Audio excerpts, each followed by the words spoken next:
টেলিভিশনের সাপ্তাহিক আয়োজন শোবিজে আপনাদের সবাইকে স্বাগতম। সঙ্গে আছি আমি মিতু খন্দকার।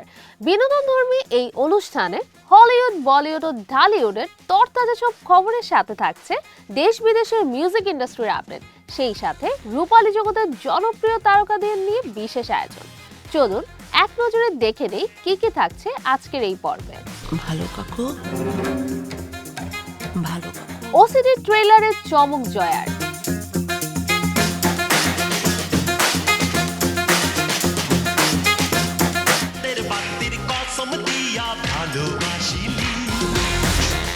চাঁদের বাতি কারিগর আরমান খান।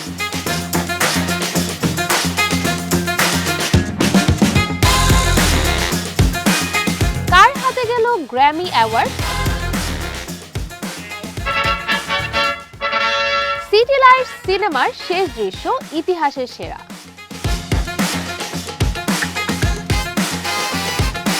দেখছিলেন শোবিজের এই পর্বে কি কি থাকছে তার প্রিভিউ।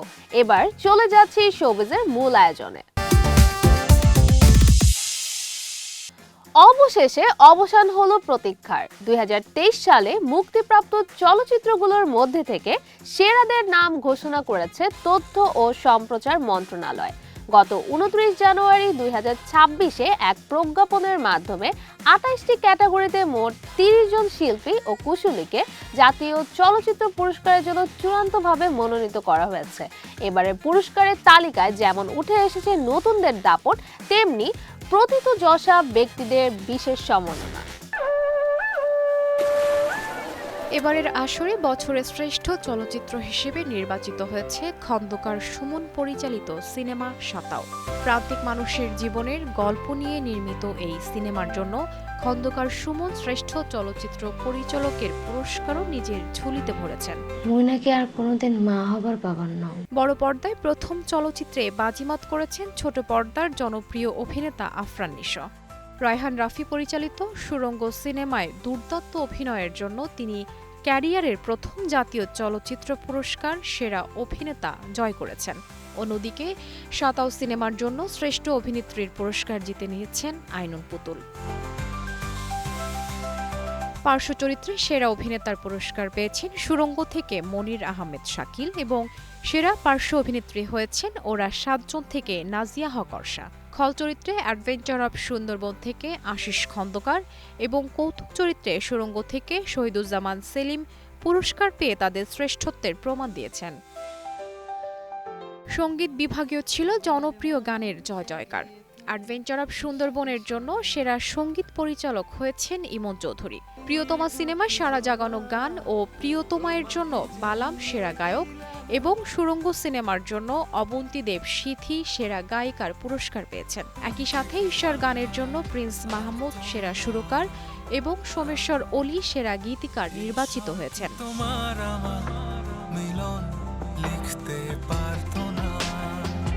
এবারের আসরে আজীবন সম্মাননায় ভূষিত করা হয়েছে 2 গুণী ব্যক্তিত্বকে।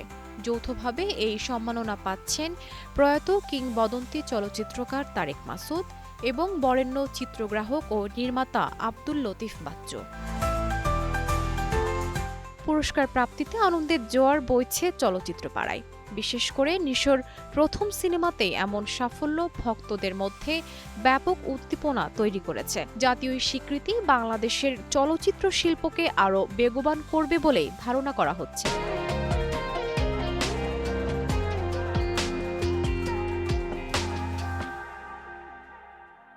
ঢাকা ও কলকাতার সিনেমা মিলিয়ে গত বছরটা দুর্দান্ত কাটিয়েছেন জয়া আহসান।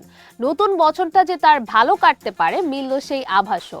মুক্তি পেয়েছে জয়া আহসান অভিনীত কলকাতার সিনেমা ওসিডি ট্রেলার। 1 মিনিট 48 সেকেন্ডের ট্রেলারে চমকে দিয়েছেন বাংলাদেশি অভিনেত্রী। ভালো কাকু, ভালো কাকু। 1 মিনিট 48 সেকেন্ডের ট্রেলারে চমকে দিয়েছেন জয়া আহসান। কলকাতার সিনেমা ওসিডি ট্রেলার ফেসবুকে পোস্ট করে জয়া আহসান ক্যাপশনে লিখেছেন, পরিচ্ছন্নতার নেশা যখন হয়ে ওঠে নিখুঁত প্রতিশোধের ব্লুপ্রিন্ট। ওসিডি মানে অবসেসিভ কম্পালসিভ ডিসঅর্ডার, এমন এক সমস্যা যা মারাত্মকভাবে ক্ষতিগ্রস্ত করে এই রোগে আক্রান্ত মানুষদের। শৈশবের অনভিপ্রেত অভিজ্ঞতা কিভাবে সেই পরিচ্ছন্নতার নেশার সঙ্গে মিলেমিশে একের পর এক ক্রাইম করে, পর্দায় সেই ব্লুপ্রিন্ট তুলে ধরবেন সৌকর্য ঘোষাল। একটা গোটা ট্রেন উল্টে গেল, শয়ে শয়ে বয়স্ক স্পট ডেড হয়ে গেল। শৈশবের একটা তিক্ত অভিজ্ঞতা কিভাবে একটি শিশুর ভবিষ্যৎ নষ্ট করে দিতে পারে, ট্রেলারের সেই কাহিনী ফুটে উঠল।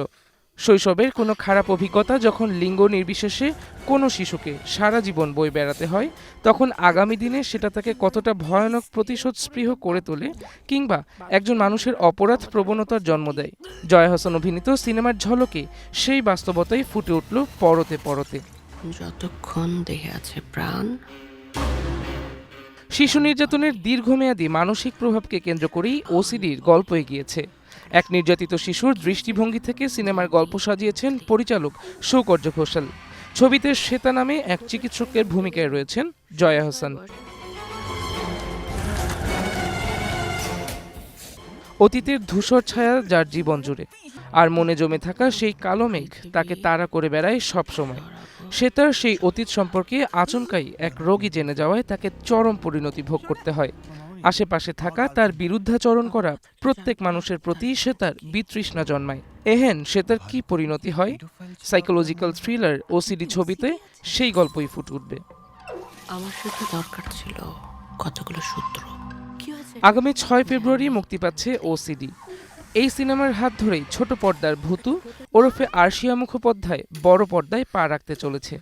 ছবিতে আরও আছেন কৌশিক সেন, অনুসয়া মজুমদার, কনিনিকা বন্দ্যোপাধ্যায়।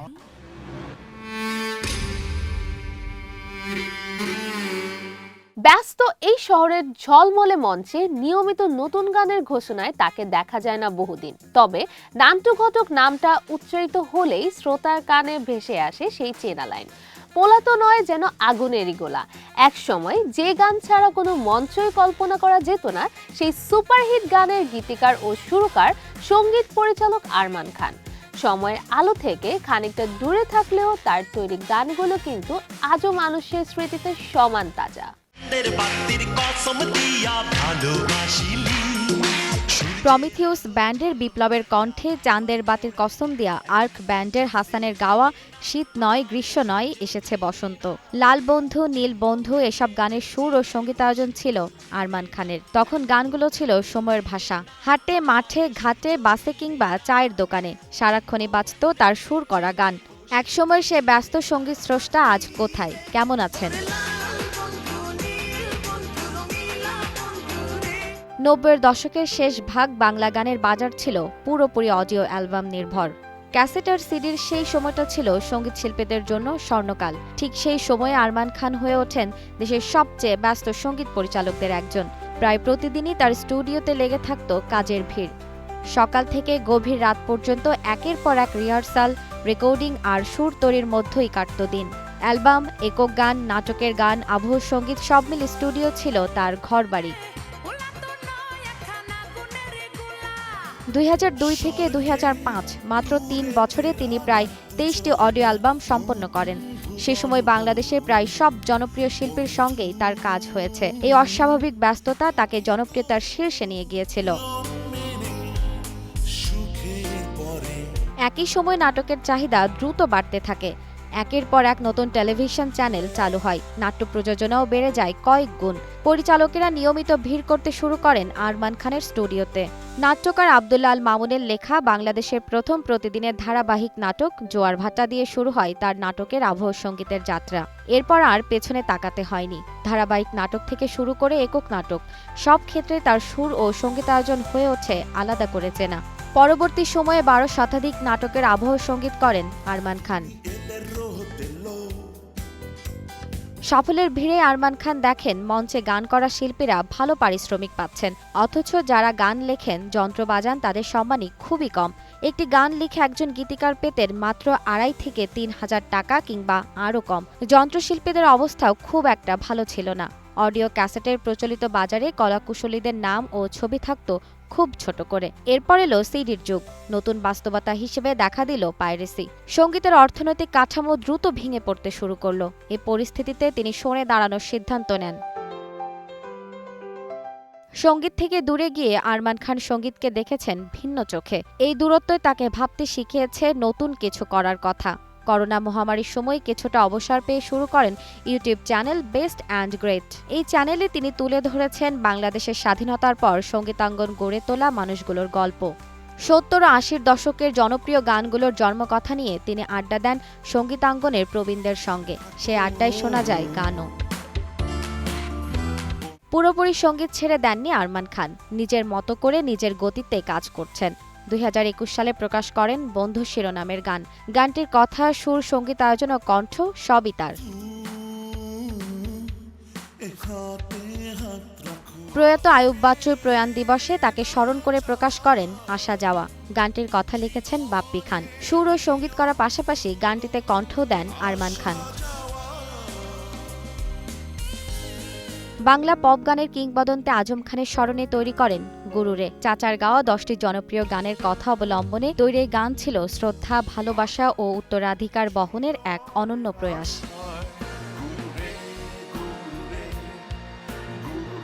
আরমান খানের সবচেয়ে বড় পরিচয়, তিনি বাংলাদেশের প্রখ্যাত সুরকার ও সঙ্গীত পরিচালক আলম খানের ছেলে। 1977 সালে 3 ফেব্রুয়ারি ঢাকায় জন্ম নেওয়া আরমান খানের বেড়ে ওঠা সঙ্গীতের ভেতরেই। তার মা হাবিবুন্নেসা গুলবানু খান। 2 ভাই ও 1 বোনের মধ্যে আরমান বড়। বাবার হাত ধরেই সঙ্গীতের হাতেখড়ি। 1998 সালে আলম খানের সঙ্গে চলচ্চিত্রে কিবোর্ড বাজানোর মাধ্যমে আরমান খানের পেশাদার সঙ্গীত জীবন শুরু হয়। বাবার স্টুডিওই হয়ে ওঠে তার প্রথম পাঠশালা। আরমান খান আলোচনার কেন্দ্রে না থাকলেও তার গান এখনও মানুষের উৎসবের অংশ। বিয়ের অনুষ্ঠান, গায়ে হলুদের আসর কিংবা গ্রামগঞ্জের আনন্দঘন মুহূর্তে আজও বাজে পোলাতো নয় যেন আগুনের গোলা। সময় বদলেছে, মাধ্যম বদলেছে, কিন্তু গানের আবেদন বদলায়নি। গানের কারিগর নিজে থাকেন আলোর ভিড়ের বাইরে, আর তার গান থেকে যায় মানুষের জীবনের আনন্দ উৎসবে। আপনারা দেখছেন শোবিজ। এবারে ছোট্ট একটা বিজ্ঞাপন বিরতিতে যেতে হচ্ছে। ফিরে এসে আপনাদের জানাবো সেরা 7 অ্যান্থোলজি সিরিজ সম্পর্কে। I see trees of green. It's been a while, hasn't it? Red roses too. Not playing games anymore.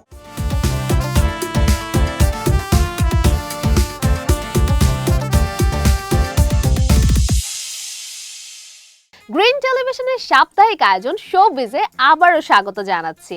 সঙ্গে আছি আমি মিতু খন্দকার।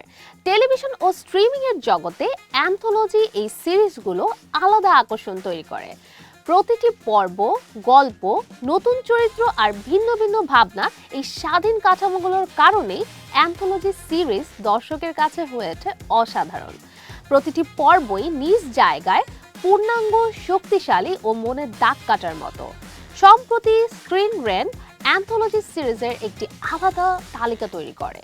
এই তালিকায় প্রতিটি পর্বকে বলা হয়েছে মাস্টারপিস। চলুন এক নজরে দেখে নিই সিরিজগুলো। You guys really suck, huh?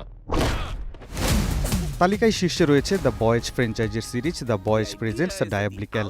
এটি ইউনিভার্স ভিত্তিক একটি অ্যানিমেটেড অ্যান্থোলজি সিরিজ, যেখানে প্রতিটি পর্বের নির্মাণ স্টাইল আলাদা। অ্যানিমেশন এই সিরিজে সহিংস ও ব্যঙ্গাত্মক গল্প বলা হয়েছে। এই সিরিজে সুপারহিরোদের অন্ধকার, নিষ্ঠুর ও বিকৃত দিক তুলে ধরা হয়েছে, যেখানে ক্ষমতা নৈতিকতার ঊর্ধ্বে উঠে যায়, যে কারণে প্রতিটি পর্বই থাকে উত্তেজনায় ভরা। এটি অ্যামাজন প্রাইমে দেখা যাচ্ছে। I see trees of green. It's been a while, hasn't it? Red roses too. Not playing games anymore. It was a joke. Exactly. Inside number 9 সিরিজটি মুক্তি পায় 2014 সালে। IMDb rating 8.5। এই ব্রিটিশ অ্যান্থোলজি সিরিজে প্রতিটি পর্বে আলাদা গল্প বলা হয়। ডার্ক কমেডি, সাসপেন্স ও টুইস্টে ভরপুর এই সিরিজে মানুষের অন্ধকার মনস্তত্ত্ব, লোভ ও অপ্রত্যাশিত পরিণতি তুলে ধরা হয়েছে। রহস্যময় 9 সংখ্যাকে নিয়ে এই সিরিজের গল্প এগিয়ে যায়।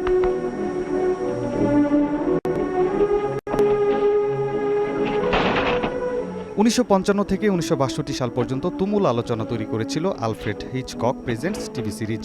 এটি এখনও প্রাসঙ্গিক। IMDb rating 8.5। Classic anthology TV series, যেখানে প্রতিটি পর্বে রহস্য, সাসপেন্স ও ডার্ক টুইস্টে ভরপুর। স্বয়ং আলফ্রেড হিচকক তার অনন্য উপস্থাপনা ও ব্যঙ্গাত্মক ভঙ্গিতে দর্শককে আলাদা এক জগতে নিয়ে যেতেন। How many people end up missing the one because they're texting? Do you want to take your coat off and stay a while, or what? I think I'm okay with my coat on. Oh no. I want you to think of my vagina as a beautiful, sexy তালিকায় 4 নম্বরে রয়েছে নেটফ্লিক্সের anthology series easy. নেটফ্লিক্সের এই anthology TV সিরিজে উঠে এসেছে Chicago শহরের মানুষের সম্পর্ক, প্রেম, যৌনতা ও আধুনিক জীবনের জটিলতার গল্প। প্রতিটি পর্বে আলাদা চরিত্র ও গল্প থাকলেও সবকিছুই সমসাময়িক বাস্তবতার সঙ্গে গভীরভাবে যুক্ত। 2016 সাল থেকে 3 বছর পর্যন্ত এটি প্রচার হয়। লোককথার গল্প নিয়ে এগিয়ে চলে hammer house of horror TV সিরিজের পটভূমি। ব্রিটিশ এই অ্যান্থোলজি সিরিজ 1980 সালে প্রচার হয়। সেই সময় তুমুল আলোচনার তৈরি করে। সিরিজের প্রতিটি পর্ব আলাদা ভৌতিক গল্প দিয়ে সাজানো। এর মধ্য দিয়ে ডার্ক থিমে ভরপুর অলৌকিক আতঙ্ক ও মনস্তাত্ত্বিক ভয় তৈরি হয়। প্রাইম ভিউয়ের এই সিরিজের IMDb রেটিং 7.4।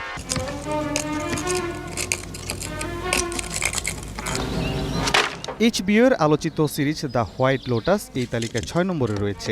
এটি স্যাটায়ারধর্মী অ্যান্থোলজি ড্রামা সিরিজ। এই সিরিজে বিলাসবহুল রিসোর্টে বেড়াতে আসা ধনী অতিথিদের জীবন, সম্পর্ক ও ভণ্ডামি ধীরে ধীরে উন্মোচিত হয়। প্রতিটি পর্বে নতুন লোকেশন ও নতুন গল্পের মাধ্যমে ক্ষমতা, শ্রেণী ও মানবিক অন্ধকার দিক উঠে আসে।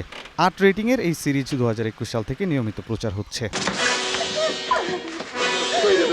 দ্য টুয়াইলাইট জোন সিরিজের IMDb রেটিং 9। এটি প্রচার হয় 1959 সালে। সেই সময় বডি হরর এই সাইকোলজিক্যাল সিরিজ নিয়ে আলোচনার তৈরি হয়। ক্লাসিক্যাল এই সিরিজটি নিয়ে এখনও আলোচনা হয়। সিরিজের প্রতিটি পর্বে সায়েন্স ফিকশন, ফ্যান্টাসি, রহস্য ও সাসপেন্সের মিশ্রণে মানুষ, সমাজ ও নৈতিকতার অন্ধকার দিকগুলো ভিন্ন ভিন্ন আবহে তুলে ধরা হয়। নিখুঁত গল্প বলার ধরন, অভিনয়ের গভীরতা ও নির্মাণ শৈলীর কারণে অ্যান্থোলজি এই সিরিজগুলো দর্শকেরা বারবার দেখতেন, যার প্রতিটি পর্বে ছিল নতুনত্ব ও বৈচিত্র্যে ভরপুর, যে কারণে অ্যান্থোলজি সিরিজ হিসেবে প্রতিটি পর্বই মাস্টারপিস।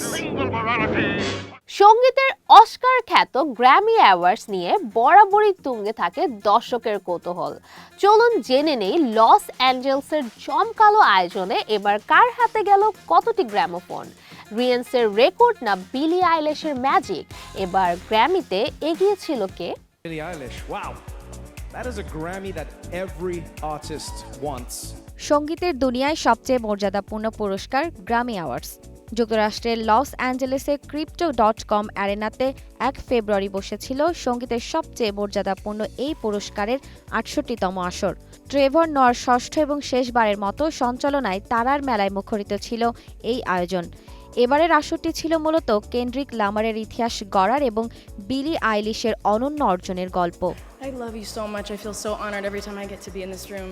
এবারে গ্র্যামিতে সবচেয়ে বেশি 9টি মনোনয়ন নিয়ে আলোচনার কেন্দ্রে ছিলেন র্যাপার কেন্ড্রিক লামার।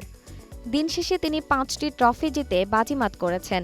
এর মাধ্যমে তিনি যে রেকর্ড ভেঙে মোট 27টি গ্র্যামি জিতে ইতিহাসের সবচেয়ে বেশি পুরস্কার প্রাপ্ত র্যাপার হিসেবে শীর্ষে উঠে এসেছেন। সিজার সাথে তার লোথার গানটির জন্য তিনি জিতেছেন রেকর্ড অব দ্য ইয়ার এবং তার GNX অ্যালবামটি পেয়েছে বছরের সেরা র্যাপ অ্যালবামের স্বীকৃতি।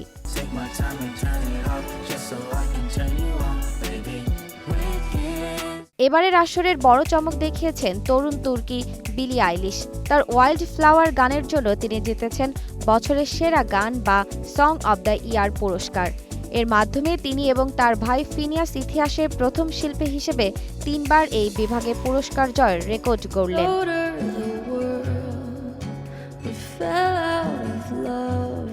অন্যদিকে ব্রিটিশ গায়িকা লোলা ইয়াং তার মেসি গানের জন্য সেরা পপ সলো পারফরমেন্স জিতে চমক দিয়েছেন। সেরা পপ ভোকাল অ্যালবামের ট্রফি গেছে লেডি গাগার মেহাম এর ঝুলিতে।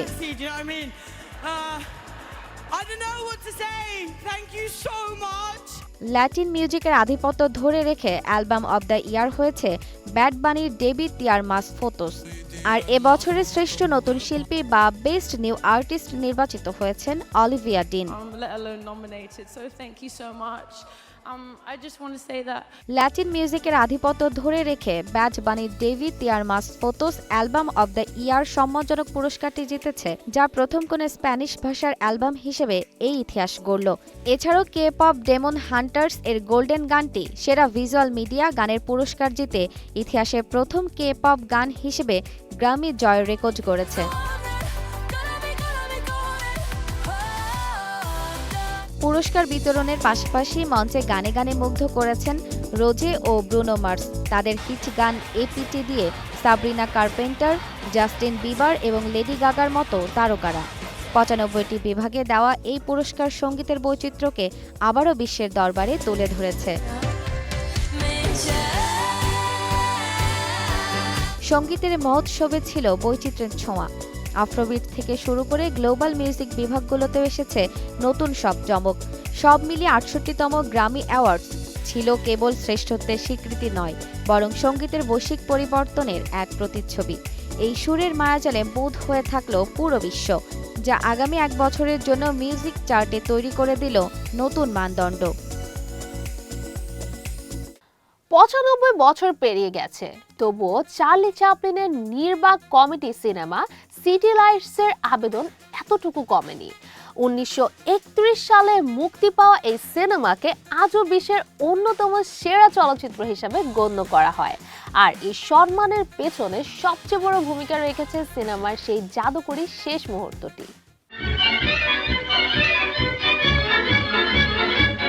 ১৯৬৬ সালে লাইফ ম্যাগাজিন যখন চার্লি চ্যাপলিনকে জিজ্ঞেস করেছিল নিজের বানানো কোন সিনেমাটি তার সবচেয়ে প্রিয়, চ্যাপলিন এক বাক্যে সিটি লাইটসের নাম বলেছিলেন। ১৯৩১ সালে ৩০ জানুয়ারি লস অ্যাঞ্জেলেস থিয়েটারে প্রিমিয়ামের পর থেকেই সিনেমাপ্রেমী ও নির্মাতারা এই নির্বাক রোমান্টিক কমেডির প্রশংসায় পঞ্চমুখ। সিনেমায় চ্যাপলিনের আইকনিক চরিত্র দ্য ট্রাম্প এক অন্ধ ফুল অলির প্রেমে পড়ে, আর মেয়েটি তাকে ভুল করে কোটিপতি মনে করে। সিনেমার একেবারে শেষ দৃশ্যেই সেই জাদুকরী মুহূর্তটি আসে। দীর্ঘ বিচ্ছেদের পর ফুল বিক্রেতার সঙ্গে ট্রাম্পের দেখা হয়। মেয়েটি তখন দৃষ্টিশক্তি ফিরে পেয়েছে। ট্রাম্প তার দিকে অপলক দৃষ্টিতে তাকিয়ে থাকে, ভালোবাসায় ভরা সেই চাহনি। তারপর পর্দা কালো হয়ে যায়। দৃশ্যটি এতই বিশুদ্ধ আবেগের এবং এতই মর্মস্পর্শী যে একে সিনেমার ইতিহাসের সেরা সমাপ্তি হিসেবে গণ্য করা হয়। বছরের পর বছর ধরে চলা সৃজনশীল পরিশ্রম আর কষ্টের ফসল ছিল এই শেষ দৃশ্য। সিনেমার পুরো গল্পই আসলে এই ক্লাইম্যাক্সের জন্য তৈরি করা হয়েছিল। ট্রাম্প যখন জানতে পারে যে ফুল অলিকে তার অ্যাপার্টমেন্ট থেকে উচ্ছেদ করা হবে, তখন সে রাস্তার ঝাড়ুদার এবং পরে বক্সার হিসেবে কাজ করে। শেষমেশ এক মাতাল কোটিপতির কাছ থেকে টাকা পায়, কিন্তু মাতাল অবস্থায় কোটিপতি তাকে চিনতে পারে না এবং চুরির অপবাদ দেয়। গ্রেপ্তার হওয়ার ঠিক আগে ট্রাম্প মেয়েটিকে টাকাটা দিয়ে দেয়। সে টাকা দিয়ে মেয়েটি তার ভাড়া পরিশোধ করে এবং চোখের চিকিৎসা করিয়ে দৃষ্টিশক্তি ফিরে পায়।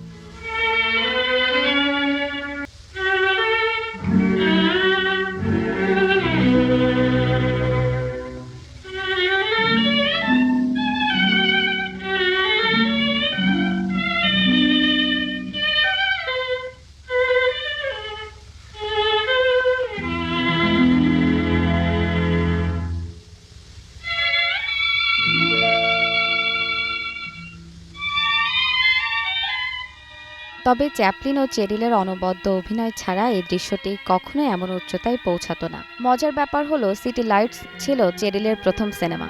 শেষ দৃশ্যের কয়েকটি টেক নেওয়ার পর চ্যাপলিনের মনে হচ্ছিল তারা বেশি আবেগ দেখাচ্ছেন বা ওভার অ্যাক্টিং করছেন। তাই চ্যাপলিন সিদ্ধান্ত নেন ট্রাম্প শুধু চেরিলের দিকে আরও তীব্র দৃষ্টিতে তাকিয়ে থাকবে।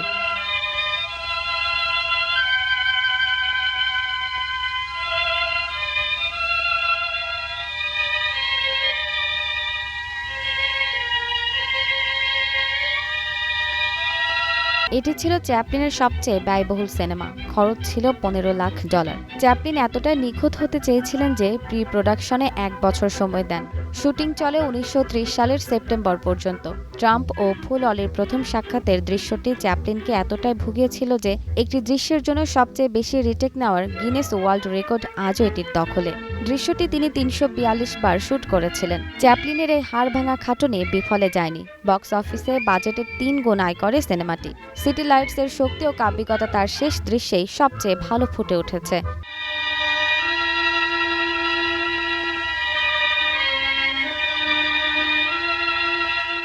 এই ছিল আমাদের এবারের আয়োজনে। সবাইকে আবারও শুভেচ্ছা জানিয়ে আমি মিতু খন্দকার বিদায় নিচ্ছি। আবারও দেখা হবে আগামী সপ্তাহে একই দিনে একই সময়। তার আগ পর্যন্ত সবাই ভালো থাকুন, সুস্থ থাকুন, গ্রিনের চোখে বিনোদন দেখতে সঙ্গেই থাকুন।